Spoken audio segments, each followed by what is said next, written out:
May the 4th. It is the one day a year where Hollywood Studios turns into the center of the Star Wars galaxy. But here's the real talk. I've been there for the Star Wars Day 4 different times. Half the time it's been great.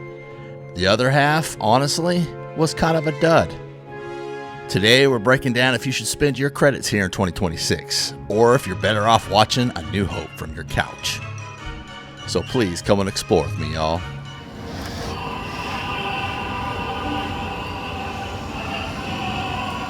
So I'm Jason with Nash Disney Explorers. I appreciate you clicking on this video. And my wife and I will be at Galaxy's Edge in Hollywood Studios in Disney World this next coming Monday. So we're going to get in the park as fast as we can and get all the merchandise filmed and get the video out as soon as possible. So keep a lookout for that video. But let's get to the video on if it's actually even worth going to the parks on May the 4th. First, let's talk about the land itself. I love Batuu. The immersion, the scale. I mean, it's actually incredible. Now, if you know me, you know that I'm not exactly the president of the sequel trilogy fan club. I'd love to see Disney shake up the timeline a bit and bring more of the classics we grew up with. I love what they're doing over at Disneyland. I really like that they're shaking that up a little bit. I wish they would do it at Hollywood Studios because I think it would do a lot better. But even if you aren't a fan of the newer movies, being at Galaxy's Edge on May the 4th feels different. It's about the community, not just about the era. The biggest draw for me are the new surprises that they give you. Now, they always announce things ahead of time that they're going to be dropping on May the 4th, like some of the sippers and popcorn buckets they've announced, and also a lot of treats they've announced already. But they're always a surprise. And sometimes the surprises are awesome, and sometimes they're like, eh.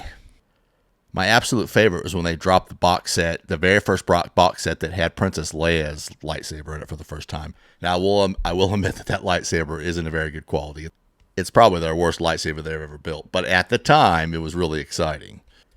When we opened up that box and the music started playing, it was a moment that I just will never forget. And my wife got so emotional.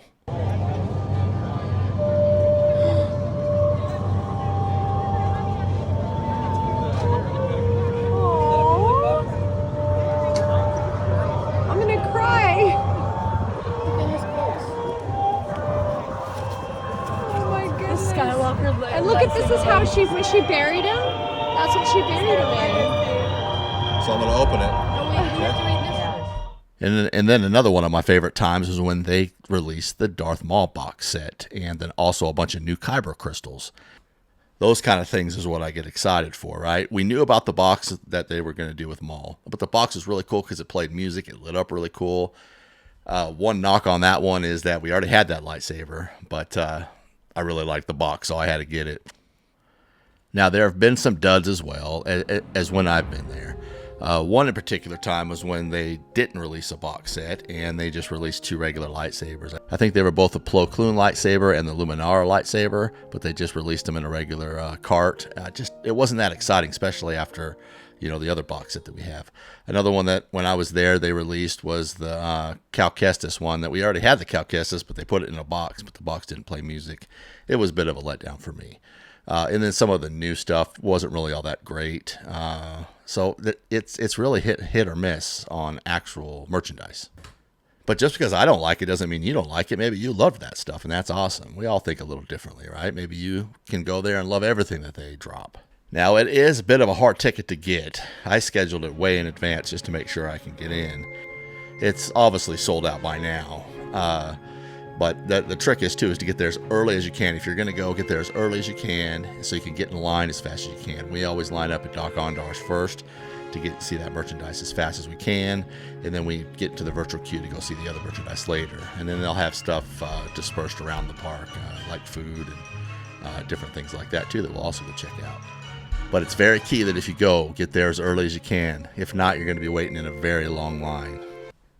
If you haven't already, please subscribe to our channel and please like this video. That would really help me out a lot. Like I said, we will be there on May the 4th, and if you're subscribed, you're ready to go, you'll see our video as soon as we drop it, and we'll try to drop it as early as we can.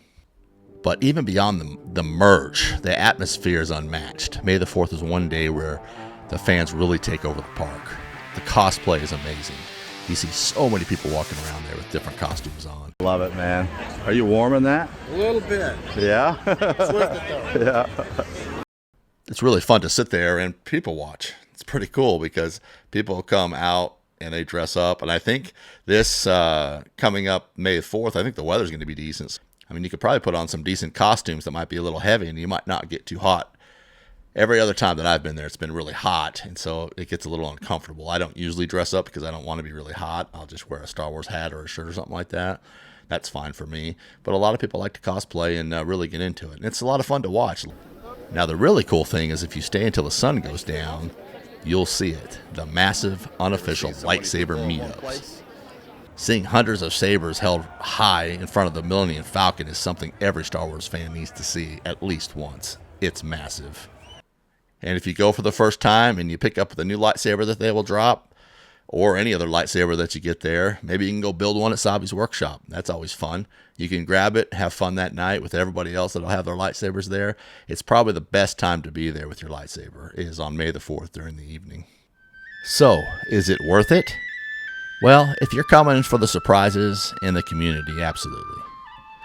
Even if the merch is a dud that year, the energy of the crowd and the nighttime saber glow makes it worth everything. But if you're only coming for the ride, stay home. The wait times will be brutal, and you won't see the best of what this day has to offer. For me, I'm always going to be there early, waiting to see what they bring new. But what about you? Are you going to make the trek to Batuu this year? Let me know in the comments. And if you enjoyed this video, please hit that subscribe button for more Disney strategies. Until next time, may the Force be with you.